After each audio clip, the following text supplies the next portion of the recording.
નમસ્કાર, હું રાજ. આપ જોઈ રહ્યા છો સ્પાર્ક ટુડે ન્યૂઝ. મહીસાગરમાં કોંગ્રેસના ધારાસભ્ય ગુલાબસિંહ ચૌહાણે મુખ્યમંત્રી ભૂપેન્દ્ર પટેલને પત્ર લખી ગુજરાતમાં પણ ઓબીસી જાતિઓનો સર્વે કરવાની માંગ કરી છે. રાજસ્થાનની જેમ ગુજરાતમાં પણ ઓબીસી અનામતનો વાસ્તવિક લાભ કોને મળ્યો અને કયા સમુદાયો વંચિત રહ્યા તે જાણવા સર્વે કરવાની માંગ કરવામાં આવી છે. ચૌહાણે ઓબીસી પંચ દ્વારા રાજ્યવ્યાપી સર્વે, જાતિવાર શિક્ષણ અને સરકારી રોજગારી સહિત અનામતના લાભોના આંકડા એકત્ર કરવા, સર્વેના ચકાસાયેલા પરિણામો જાહેર કરવા અને આંકડાઓના આધારે વંચિત ઓબીસી સમુદાયોને ન્યાય મળે તેવા પગલાં ભરવાની માંગ કરી છે.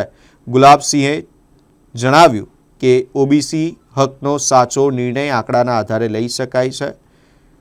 પહેલાં સત્યના આંકડા બહાર આવે, ત્યારબાદ ન્યાયસંગત નીતિ બને.